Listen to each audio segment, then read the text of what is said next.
अस्सलाम वालेकुम नाज़रीन। नाज़रीन, chief justice of Pakistan Yahya Afridi, जिनको पैनल के ज़रिए नामजद किया गया 26वीं आईनी तरमीम के बाद, उन्होंने इस्लामाबाद हाई कोर्ट के 6 जजेस से मुलाकात की।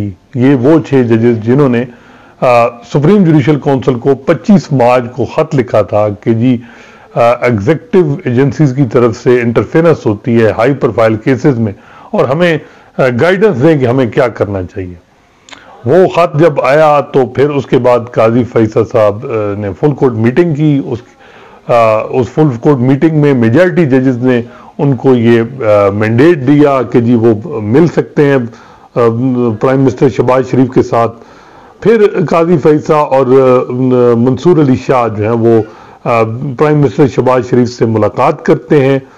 इंक्वायरी कमीशन का क़याम होता है, लेकिन जो साबिक चीफ जस्टिस तसद्दुस हसन जिलानी, जिनको नामजद किया जाता है कि इंक्वायरी कमीशन के हेड होंगे, वो इनकार कर देते हैं। और उसके बाद मजबूरन चीफ जस्टिस काजी फैसल सो मोटो लेना पड़ता है उनको कि जी ये जो 6 जजेस ने ख़त लिखा है। इस 6 जजेस के ख़त पे जब प्रोसीडिंग होती है, लार्जर बेंच जो वो केस की समाअत करता है, तो मुख्तलिफ हाई कोर्ट से भी रिपोर्ट मांगी जाती हैं। तो जो पेशावर हाई कोर्ट और लाहौर हाई कोर्ट ने ये एडमिट किया कि हाँ जी, हाई प्रोफाइल केसेस में जो इंटरफेरेंस है ये ओपन सीक्रेट है, यानी खुला राज है। उसके बाद ये केस चलता रहता है, 2-3 समातें होती हैं, लेकिन बीच में जैसे मुसरत हिलाली जो है वो उनका यानी वो ओपन हार्ट सर्जरी हुई। कुछ जजेस उस वक्त अवेलेबल नहीं थे, तो केस जो है वो एडजर्न हो गया। तकरीबन 3-4 महीने से उस केस की समाअत नहीं हुई। लेकिन साथ ही हम देखते हैं कि उन 6 जजेस के हवाले से कुछ कंप्लेंट जो है वो मिसकंडक्ट की सुप्रीम जुडिशल काउंसिल में दायर होती हैं। उन पे सोशल मीडिया के ज़रिए जो है उनके खिलाफ कंप्लेंट भी चलती है।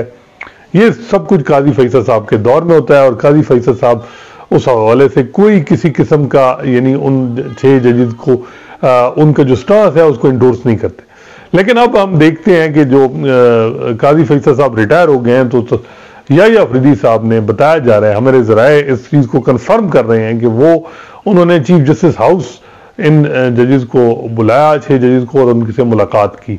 अब मुलाकात की तफसीलात हमारे पास नहीं कि क्या अंदर बातें हुई, लेकिन बज़ाहिर ये चीज़ जो हुकूमती जो है वो जो फंक्शनरीज हैं, हुकूमती इदारे हैं, उनको भी जो message chief justice Yahya Afridi साहब का वादे था कि जी इंटरफेरेंस अलाउ नहीं की जाएगी, ना जो है वो हम आपके किसी गवर्नमेंट फंक्शनरी को इस तरह समन करेंगे, ह्यूमिलिएट करेंगे, ना हम एक्सपेक्ट कर रहे हैं कि जुडिशरी को जो है वो उनके मामलात में इंटरफेरेंस की जाएगी। तो ये 6 जजेस का बुलाना ये बड़ा मीनिंगफुल है कि जी इनको जो है वो याहिया अफरीदी साहब ने इनसे मुलाकात की है। इससे पहले जब फेयरवेल लंच था काजी फैसल साहब के आनर में, वहाँ भी कुछ बताया जा रहा है कि सेपरेटली चीफ जस्टिस की मुलाकात हुई थी याहिया अफरीदी साहब से, इन 6 जजेस से। मुख्तलिफ हाई कोर्ट के जजेस से ये भी जजेस मेन थे, लेकिन मेन इनका ये है कि चीफ जस्टिस हाउस में जो इनकी मुलाकात हुई, उससे चीज़ बड़ी वाज़ेह हो गई है कि जो है वो चीफ जस्टिस याहिया अफरीदी जो हैं वो अनलाइक जो उन काजी फैसल कि वो जो है वो जो हुकूमती बयानियाँ है या 6 जजेस के हवाले से, वो इस मामले को सपोर्ट नहीं करेंगे, वो इंडिपेंडेंटली एक्ट करेंगे। और क्योंकि उनकी एक नॉन कंट्रोवर्शियल शख्सियत है, तो बज़ाहिर ये लग रहा है कि वो जो काजी फैसल साहब हैं,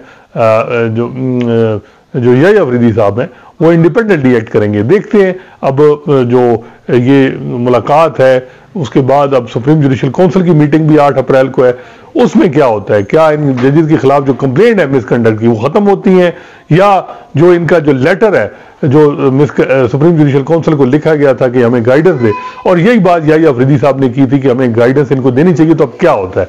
अब देखते हैं क्या इस तरह सुप्रीम जुडिशल काउंसिल 8 तारीख को, जिस सुप्रीम जुडिशल काउंसिल जिसमें जस्टिस सैयद मंसूर अली शाह और जस्टिस मुनीब अख्तर भी इस मेंबर हैं, वो क्या फैसला करते हैं इस हवाले से। सुप्रीम जुडिशल काउंसिल में जैसे मंसूर अली शाह, जैसे मुनीब अख्तर, चीफ जस्टिस याहिया अफरीदी, ये 3 मेंबर हैं। 2 लाहौर इस्लामाबाद हाई कोर्ट के चीफ जस्टिस आमिर फारूक भी हैं, और बलुचिस्तान हाई कोर्ट के चीफ जस्टिस हाशिम काकड़ भी हैं। ये 5 रुकनी ये सुप्रीम जुडिशल काउंसिल है।